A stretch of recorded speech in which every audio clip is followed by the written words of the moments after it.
It's Mike Farrell, Rivals.com, and I have the best job in the world because I get to talk to guys like Ryan Day on signing day. #2 class in the country, loaded from top to bottom.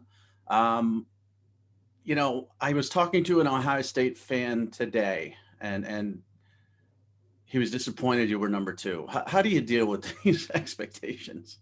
Well, I mean, the first off, I think we did sign a great class, but the thing I always say is we got to sign the #1 class for our school and the right fit culture-wise. And certainly it's great when people can recognize these guys for being talented and ranking them high. We have some of the best players in the country coming into our program, but more importantly, it's got to be the right fit for us. And so I try not to get too tied up with all that. I try to make sure that we get quality guys. We signed 21. Some guys signed 25, 26. And so certainly the numbers can get, slanted one way or another, whatever. If they're keeping score, I like to keep score. But at the end of the day, we got to make sure we sign the right guys for Ohio State. Yeah, and it's one of those things where obviously you've been to the championship game this year, playoff last year, and, there's this expectation that, you need to out-recruit these Southeastern programs, which have these tremendous advantages when it comes to talent and location. So, did you learn anything under Urban? I mean, I know you worked with Urban back in Florida and obviously at Ohio State, as far as some of these Southeast wars and some of these Texas wars that you're winning. Yeah, I mean, I certainly learned a lot from Coach Meyer over the years and recruiting. He does an unbelievable job just about staying in contact and communication and all that. I think one of the important things is as we head into the one-time transfer rule, name, image, and likeness, there's just a lot of things that are coming in down the road, is that not only it's not about selling the school. To me, it's about, talking about what the school is, why we think it's a great fit, but then allowing them to choose Ohio State. Because it's one thing to sign a class. It's going to be another thing to keep a class and get them on the field and develop them. And I think that's going to be critically important. So much of the guys that we're identifying now have got to be a culture fit for what we do, because it's just going to be so much easier for them to go somewhere else, which you're seeing the portal just get crazier and crazier year after year. And once the one-time transfer floodgates open up, it's going to be even more crazy. So that's been the thing that we've tried to do, is just figure out the right fit for us. So that could be anywhere in the country. The cool thing about Ohio State is we got a brand that resonates from coast to coast and from the south to the north. So that's great. So how do we identify the right fit for us, in all areas? Yeah, and I'm going to talk to you about the portal at the very end here, but let's look at your offense first. Start with your quarterback and your wide receivers. Kyle McCord from Pennsylvania, everybody wanted him. You got him. It continues a run of talented quarterbacks at Ohio State. And then the 3 wide receivers, Emeka Egbuka, who didn't get to play a senior season in Washington, Marvin Harrison, and Jaden Ballard. What made you target these particular guys for your school? Yeah, I mean, Kyle was somebody that we saw early on. He came to our camp that we really, really liked, just the way he threw it. I really like his size potential. I like his approach to the game. Very, very serious. He's a football junkie. He's already been in our facility. All those guys, those 4 guys that you just mentioned, have already been in our building now for a while. They've already started working out. And I can tell you one thing about Kyle. He loves football. He's already learning about our protections, our formations. He wants to, just learn more and more and get the playbook. And that's a sign of a good quarterback, when someone who loves football that way. I also liked his leadership. He was one of the first guys to sign on our side of the ball. He did a great job of, getting guys together on Zoom and different social media, and helped building the class. In terms of the receivers, in terms of targeting these guys, Emeka was somebody early on that we thought was a dynamite talent, but also a great culture fit. Just really well-rounded, 4.0 student, #1 wide receiver in the country. He was a can't miss, and he's going to have a great career here. Marvin Harrison is somebody that we had, pegged as, unbelievable growth potential. And boy, we were right on that one. He came in the other day, 6'3", over 2, I think he's 205 pounds, running like, low 4.5s. Couldn't believe what he looks like. When they came to campus, I hadn't seen him in a year, and he walked in, I didn't even recognize him. I couldn't believe what he looked like. I mean, just going to be really talented. And Jade Ballard, you talk about somebody who's got really tremendous ball skills downfield, and Ohio product. comes from a great program in Massillon. And again, another guy who we think could be a really good player for us. So all those guys very, very excited about, and they're all on campus already working. Yeah, and your offensive line and running back recruiting as well, all over the country. You know, you got a local in Crispin, went down to Texas with Donovan Jackson. You got Indiana, Virginia, North Carolina. But let's talk about the running backs because everybody loves to talk about them. Travion Henderson and Evan Pryor, what do they bring that's different from each other? The thing that's really great about them is they're best friends already. And it's been amazing to see that relationship grow. Tony Alford did a really good job recruiting both of these guys and their families. Unbelievable, both really good students, again, really good people. I think they bring a different skill set to the table. Evan really has great versatility. They both do. But I really like Evan's ability to kind of line up a little bit of slot, come back into the backfield, jet sweeps. He's really good and can do a lot of different things. And Travion, a little bit bigger, a little bit more probably an every down back, can do some different things coming off the eye, can do some things coming out of the backfield as well. But both really, really talented, and they're excited about playing with each other. And one of the things I think we do a great job of on offense is we tailor our schemes based on the talent that we have. And if both these guys, continue to develop the way that they have the last couple of years and can continue to build, then, I can see us having packages of both of them on the field at the same time. They're both that talented.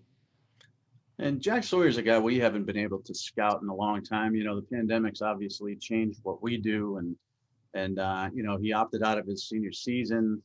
Obviously, a tremendous talent, was injured at the end of his junior year. We've got him just outside the top 10 in the country, but he's number one elsewhere. Have you laid eyes on him, and how excited are you about him being the next great defensive end there? Yeah, I mean, Jack's a man. He's one of the most mature young men I've been around at that age in a long time. Just like what Kyle did on offense, he did on defense. Early jumped in and then helped recruit this class. Single-handedly just recruited some guys. He's a stud. And I think he's going to be a great player here. You watch him compete on the basketball court. He could have played a lot of places, probably mid-major. Just gets after it on the basketball court and competes his tail off. It was hard for him not to play this year. But I think at the time there was a lot of unknown. He was coming off of that knee. It killed him because he's so competitive. But at the same time, he knew how much he had in front of him. And I think it was the right decision for he and his family. But he looks good now. The knee's 100%. And, boy, can't wait to get him on the field in the spring. And this is a big D-backs class for you. You got 5 guys here. Obviously, a lot of talent to replace, led by Jalen Johnson, at least in our rankings, from Missouri, and Jordan Hancock, who was originally committed to Clemson. You guys are DBU. You put them in the first round every year. Do you see any of these guys, getting early playing time or making a push right away? Is there a need more for corner or safety? I think both. And I think that's something that we didn't have a ton of last year was depth in the back end. And it's something that was a major emphasis for us going into this recruiting class. And, when we made the transition from Jeff Hafley to Kerry Combs that year, we lost a recruiter or two there just in the transition. And so we knew we had to hit a home run this year. And I think we did. We brought in great numbers, really good talent. And like you said, we're going to count on these guys to come in and make an impact. And so, some of these guys are already here. Some of them are going to be here in the summer. I'm going to try to do a great job through Zoom and any way we can to make sure that when they get here in the summer, they're ready to roll and compete because we're going to need some depth there. We're going to have to play these guys. Now, let's talk about the portal. Obviously, I've known you for a very long time. This way back in the day, the transfer portal was, 1 year sit out and schools could block you. I remember, what was it, 20 years ago, a kid from Penn State was trying to go to Boston College, and I think you were there at the time. And, it wasn't his choice, whether he was released from his letter or not, and the legal had to get involved and all this other stuff. Now it's sort of a free-for-all. Has it swung too far the other way? I don't know. I don't know. That's a hard question. It's a complicated question. I think there's a lot of different points of view. Really I think there's some legal parts that come into play here. So try not to get too far into that. What I try to do is just figure out what the rules are. I certainly have my opinion. And as I'm going into year 3, getting more and more opinions and, starting to some things I see that I believe in. But I also think that some of these guys deserve the opportunity to play. I do think that, it's not what it used to be. And I think that in some ways is a shame that this is really changing the model. But at the same time, we have to adjust with what it is, and we will, but what it's forcing, I think, teams and programs and coaches to do is just to be as transparent as you can, treat kids the right way, and make sure that you're not just, selling them a load of goods, and that when they get there, it's a whole different deal. And that's something I'm proud of that we've been on the front end of that the last, since I can remember here at Ohio State is, we're very straightforward. It's not easy when you get here, but at least in the recruiting process, this is what it's going to be. And guys come in to compete, but they're going to get well taken care of when they're here. Do you find yourself re-recruiting, or if they want to go, I mean, obviously it's not showing the door, but it's like, if they want to go, do you really want to convince them to stay? Like, how do you handle the re-recruitment of some players? Yeah, no, it's a great question. I think part of it is it's not as easy as you think to play right away, especially at a place like Ohio State. It's hard. Doesn't mean it doesn't happen. Some positions are easier than others. And, I think that there are some places that, come here and play right away. Okay, well, I mean, if you can play right away, that means you're a great player. Or maybe there's not enough players there that can compete at that position. Whatever the reasons are, there's different people that sell different things.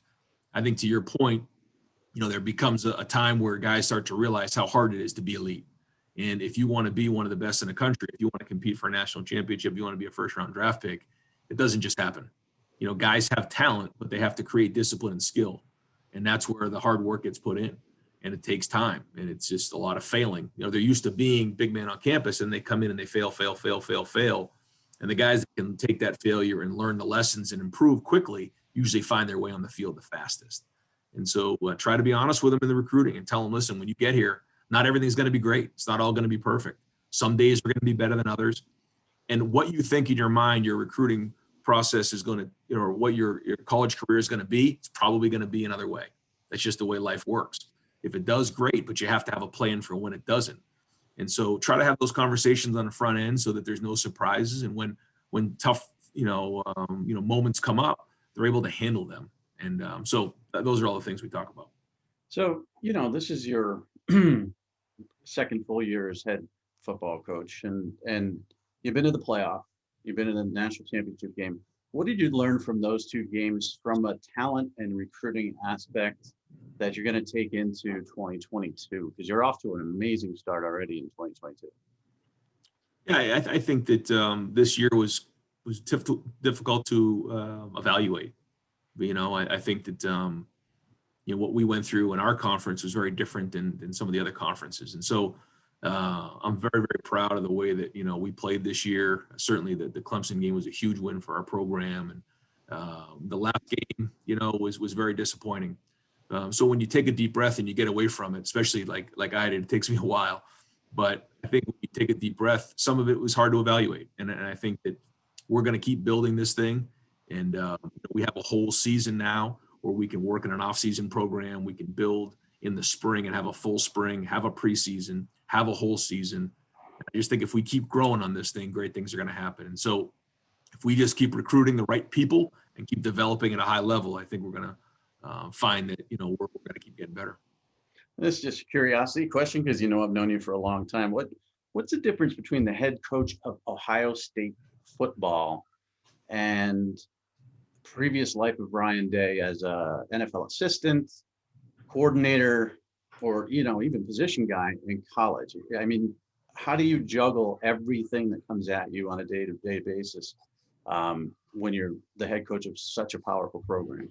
Yeah, well, first off, you don't sleep as much. You'll worry about a lot more things than you did before. That's the first thing. And I think it's just, even that first year, you walk down the hallway, you look on the walls and see Woody Hayes and Earl Bruce and Jim Tressel and Urban Meyer, and then you see a picture of yourself and you just kind of like shake your head like, oh boy, I got big shoes to fill here. And then the expectations that are here, like you mentioned before, I mean, the expectations couldn't be any higher. And so a lot of people asked me early on when I took the job, what if you don't fill those expectations? And my answer was, what if I do? And that's just the way that you have to look at it. And there's going to be a lot of people that have a lot of opinions and say a lot of things, but you have to have thick skin. And I tell my wife all the time, I read social media when things are good. When something goes bad, I just turn it off. So I only try to read the good things. I just try to make sure we do it that way. Easier said than done. But at the end of the day, we're part of a great program here. We're part of a great university. And I think the people of Buckeye Nation appreciate a program that's run in a first-class manner, that does things the right way, and that they know that their program's in good hands when it's done in a first-class manner. And that's the first thing that I wanted to make sure we did when we were here. And then, by the way, we got to win some games too, I know. But I think that really matters to the people of Ohio, and it matters to Buckeye Nation. And I'm proud of what we're building here. We just got to keep growing from there. And I think if we keep recruiting the way that we're recruiting with that mindset, that's the plan to keep this thing rolling and have success for multiple years. And I think the last thing I'd say is it isn't about just winning now. It isn't about just winning for the 2 years. I mean, for me, this is something to build over a decade, and that's the goal.